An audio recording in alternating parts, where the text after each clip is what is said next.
GT Holidays, South India's #1 travel brand. You know you are special when you're with GT Holidays.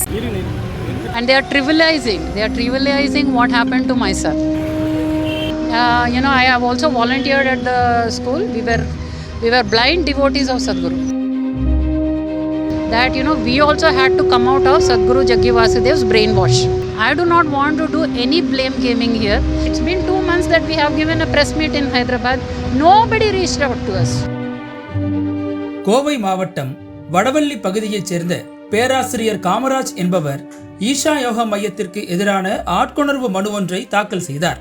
தனது 2 மகள்கள் மூளைச்சலவை செய்யப்பட்டு ஈஷா மையத்தில் தங்க வைக்கப்பட்டுள்ளனர். இதுபோன்ற குற்றங்களில் ஈடுபடும் ஈஷா மையத்தில் இருந்து தனது மகள்களை மீட்டுத்தர வேண்டும் என அந்த மனுவில் அவர் குறிப்பிட்டிருந்தார்.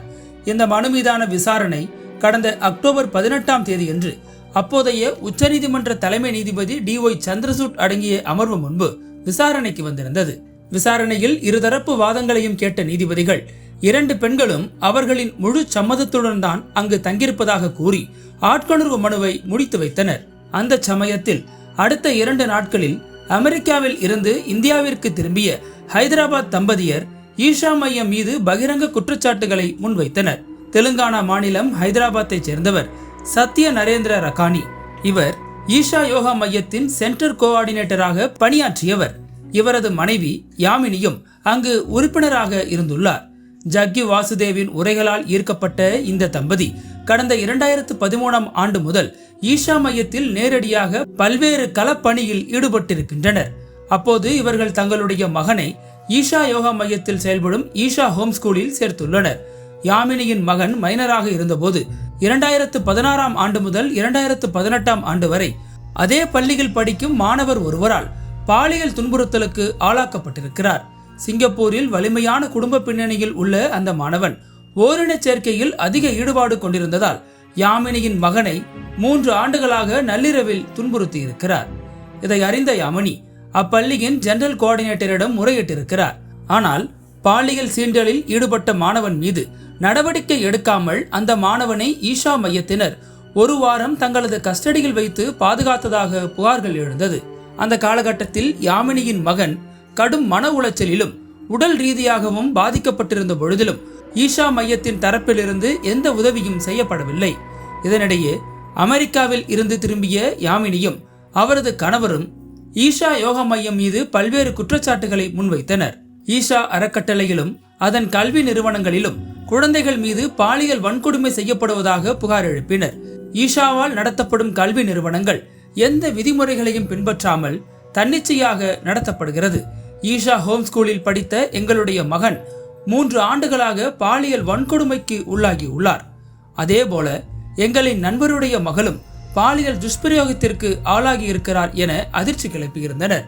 இந்த நிலையில் ஈஷா நிர்வாகத்தின் தரப்பில் உரிய நடவடிக்கை எடுக்காததால் இது குறித்து கோவை மாவட்ட போலீசில் ஆன்லைன் மூலமாக ஹைதராபாத்தில் இருந்து யாமினி புகார் தெரிவித்திருந்தார். இந்த புகார் குறித்து உரிய விசாரணை நடத்த வேண்டும் என்பதற்காக அனைத்து மகளிர் காவல் நிலைய பேரூர் போலீசார் யாமினிக்கு சம்மன் அனுப்பியிருந்தனர். அதன்படி கடந்த 5ஆம் தேதி யாமினி தன் மகனுடன் போத்தனூர் பகுதியில் உள்ள அனைத்து மகளிர் காவல் நிலையத்தில் விசாரணைக்காக ஆஜரானார். அந்த நேரத்தில் செய்தியாளர்களை சந்தித்த யாமினி தனது மகன் மட்டுமின்றி ஏராளமான சிறார்களுக்கு ஈஷா பள்ளியில் அத்துமீறல்கள் நடந்திருப்பதாக தெரிவித்தார். ஈஷா மையம் சம்பந்தப்பட்ட இந்த வழக்கு விசாரணையானது தொடர்ந்து நடைபெற்று வருகிறது. We have enough evidence to show that the boy has been molested for 3 years in the school, during which we have raised many concerns about child safety there, and they said that it has been informed to Sadhguru, and later on I have also volunteered at the school. We were blind devotees of Sadhguru, that he is going to take care of everything. He is going to take care of our child. We tried to get an admission for our younger son also, thinking that he will take care of everything. We thought our child's case was an isolated case. That means only our child was affected. But later on I came to know through many leads that our child was not the first child, and he is not going to be the last child who has been ever molested in that place. The management has not taken any cognizance of it. If cognizance has to be taken, it is mandatory for the principal of the school to complain to the police immediately. The onus is not on the parents. Now the principal is saying that we have both the parents have decided not to take it legal. So it is a cognizable offence that the principal has to mandatorily report it to the put to the police station, which has never been done. And shamelessly he is saying that she is okay with it. She didn't want to go to the police station. Even to get a mail from them, I had to coerce them that if they do not accept in writing, I will go to the police. They have given in writing that this thing has happened on their campus and that they are going to take action. At the time of 2018, the head of the school was Swami Vibhu. I don't know his real name, Swami Vibhu. He himself has molested a PT teacher who is also a male, who is an Australian, and there is enough evidence to show that he was also molested, and he was still continued to be the in the school until even today. Even when I left school in 2014 June, he was still there teaching English literature. So now my question is, when you know in 2018 itself that Swami Vibhu is a molester, how did you let him close to the children? 2018, when is 2018 and he is still continuing? He is Lebanese in origin. If tomorrow they wish to leave the country, who is accountable for all the offences that are done on our children? And Isha organization, especially with the school, they are running it like a, they call themselves a volunteer organization. But if you just leave it to the volunteers, and volunteers change every 2-3 months, if something happens on a child and leaves, who is accountable to it? And I myself have volunteered there for 2 years. And now they are saying they haven't violated any ICSE regulations as per. Then I am not even qualified to teach there.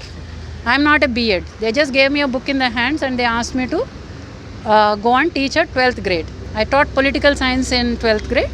And now they're coming back at me and saying that it's all concocted.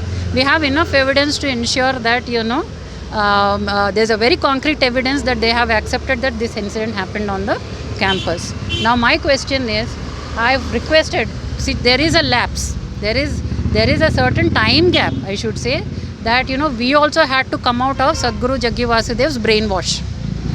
We were all brainwashed at one point, and now we have to come out of that brainwash even to complain. Just because we are complaining late does not mean that the incident did not happen. Does it say that the incident did not happen? The school has emailed saying that the incident happened, and now they are saying it's a very trivial thing. Touching a boy's part is a very trivial thing for Prakash Somyaji, who is a principal of the school. Now that is where it is very, very, very, very sensitive. Children as young as 7 years are in the school campus, and how many of them are even complaining? How many of them are even reporting these issues?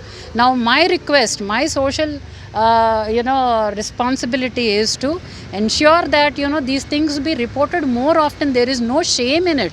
Until and unless we report, there is nothing that the governments can do about it. The police cannot do anything about it. Even when we come out and we give a statement, n number of lies told by Isha Foundation. Now if so many lies are told about it, and especially with a man of that great influence, where he sits with the prime ministers, he sits with the bureaucracy, he sits with the top-notch people of this country, where will a voice like a small, very normal family, where will we have the voice to even speak is my question. Now my appeal is to all the bureaucrats, all the politicians, all the top-notch celebrities who are sharing a dais with this man, that until and unless all these cases are discharged, please boycott this person. I am not telling boycott Hinduism. Please, Hinduism is beyond Jaggi Vasudev. Hinduism is beyond, Adiyogi. Hinduism is beyond everything. Now my straight appeal to all the people, all the celebrities, bureaucrats and government officials who are until and unless we report, there is nothing that the governments can do about it. The police cannot do anything about it. Even when we come out and we give a statement, n number of lies told by Isha Foundation. Now if so many lies are told about it, and especially with a man of that great influence, where he sits with the prime ministers, he sits with the bureaucracy, he sits with the top-notch people of this country, Where will a voice like a small, very normal family, where will we have the voice to even speak is my question. Now my appeal is to all the bureaucrats, all the politicians, all the top-notch celebrities who are sharing a dais with this man, that until and unless all these cases are discharged, please boycott this person. I am not telling boycott Hinduism. Please, Hinduism is beyond Jaggi Vasudev. Hinduism is beyond, Adiyogi. Hinduism is beyond everything. Now my straight appeal to all the people, all the celebrities, bureaucrats and government officials who are sharing a dais with them is to ensure that these things never happened, and when they happened, it is their social responsibility to ensure that justice is happening to us. They have to talk to the victims like us, and it's also an appeal to the local BJP flogged himself in Anna University, saying that justice should be delivered to anybody who is victimized. Now I am asking him, don't flog yourself. You flog the people who are doing these crimes against the children. And one place that you have to visit is Isha Foundation and check what is happening there. And also talk to us, talk to the victims. If you are not talking to the victims and you are taking a stand, what is it? I mean, how can justice be delivered without talking to the victims is my question. Who has reached out to us? It's been 2 months that we have given a press meet in Hyderabad. Nobody reached out to us. Are you okay? Are the kids okay? And from the time we have done a press meet in Hyderabad, there have been incessant attacks on us. There have been stones pelting at our home. Nakkheeran டிவிக்கு subscribe செய்யுங்கள். உங்கள் ஆதரவே எங்கள் பலம். ஆசிரியர்களுக்கு நண்பனாகவும் மாணவர்களுக்கு ஆசானாகவும் திகழும் தேர்வு வழிகாட்டி. ஒவ்வொரு பாடத்திற்கும் அனுபவமிக்க ஆசிரியர்களின் துல்லியமான தெளிவான விடைகள். CNC இருக்கு, தேர்வு பயம் எதற்கு?